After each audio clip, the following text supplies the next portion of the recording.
Hello, Lauderhill. This is your Commissioner, Melissa P. Dunn. At the April 14th Commission meeting, a resolution to approve a memorandum of understanding that would bring Lauderhill Peace 365 clubs into our school was tabled. A colleague cited an internal memo from the city manager. That memo is now being used as an excuse to stall life-changing work in our community. Lauderhill, this is bigger than politics. This is about our health, our prosperity, and our future. That's why I want to tell you the full story of the Lauderhill Health and Prosperity Partnership, also known as LHPP. I'm going to talk to you about how it started, why it matters, and why I need your voice now more than ever. LHPP was created to address the social determinants of health. That's the everyday conditions that affect our well-being long before we go to the doctor. Things like access to healthcare, economic opportunity, public safety, education, stable housing, the environment, and strong community networks. We started with listening. Through a citywide community needs assessment, LHPP identified the root causes behind Lauderhill's poor health outcomes. Then we went to work with residents and volunteers, nonprofits and city staff, working together with public and private partners to solve some of our biggest challenges. You know, when I heard former Vice President Kamala Harris announce a new grant from the U.S. Department of Health and Human Services to combat COVID-related health disparities during the 2021 National League of Cities virtual conference, I acted immediately. I alerted our city manager and our grant writer.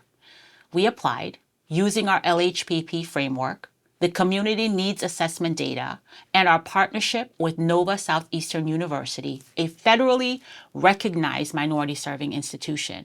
Well, we won that $3.8 million grant, bringing that money right here into the city of Lauderhill. From day one, that COVID grant was managed entirely by city grant administration staff, not our city's LHPP team. To avoid any potential conflict of interest, I recused myself from voting on contracts related to those grants, as I had existing relationships with selected partners. Now, this was done out of an abundance of caution and transparency. The commission, including two of my current colleagues, approved those contracts. There was no dedicated LHPP city staff at the time, only resident volunteers and partners working together to build something better for our community. And when the city declined to include LHPP into the budget, not once, but twice, I went out and found the resources to keep moving our city forward, to keep moving the work forward.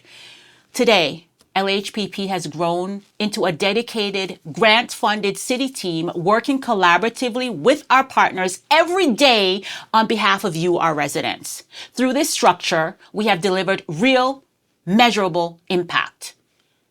Lauderhill Shines, which is now graduating its 10th cohort of local entrepreneurs. Lauderhill Peace 365, a resident-driven citywide peace-building movement. The Prosperity Project, helping Lauderhill businesses access zero-interest Kiva loans. The Lauderhill Healthy Youth Tour, bringing free health care and wellness services to residents right where you are.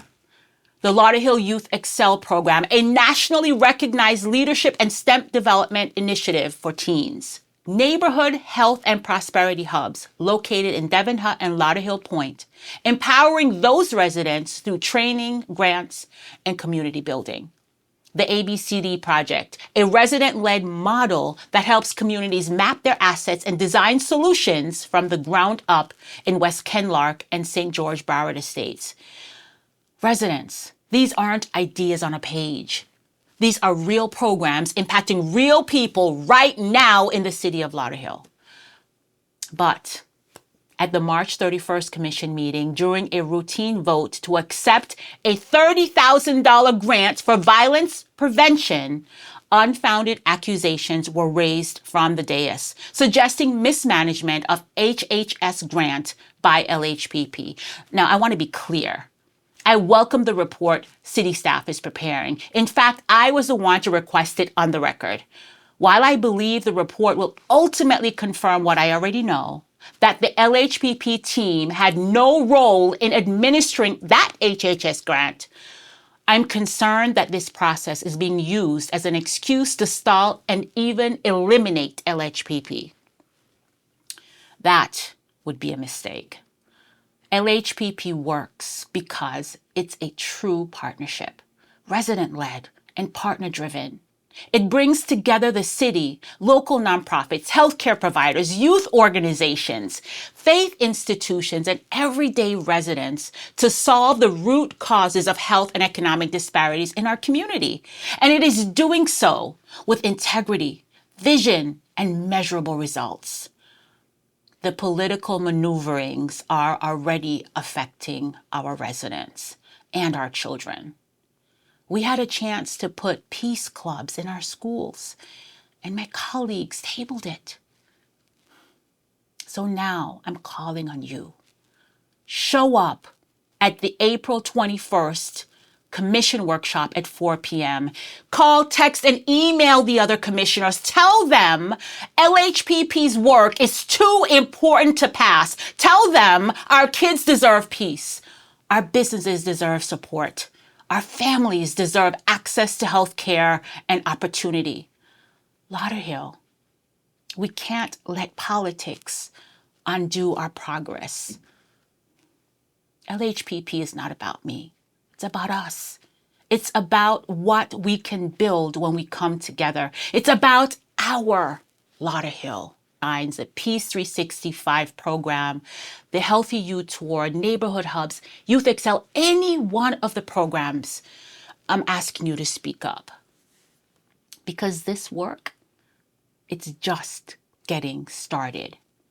In fact, just this month, we received notice that Lauderhill has been selected to participate in the National League of Cities Southern Cities Economic Initiative.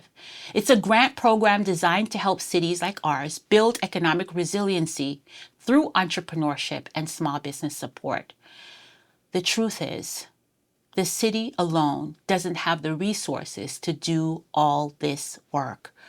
That's why LHPP and these grant-funded partnerships are so critical. We must put politics aside and let LHPP do the people's work.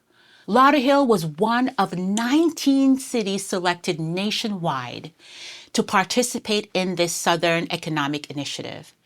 This program is being implemented by the National League of Cities in partnership with the Federal Reserve Bank of Atlanta, and it's supported by national institutions like the Kellogg Foundation, the Annie E. Casey Foundation, the Cummings Foundation, and the Robert Wood Johnson Foundation.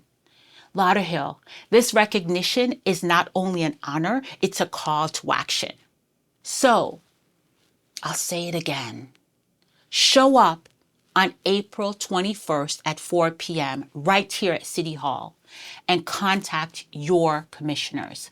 Let them know that LHPP matter. Let them know that you care. Lauderhill, let's keep moving our community forward together. God bless you and God bless our city of Lauderhill.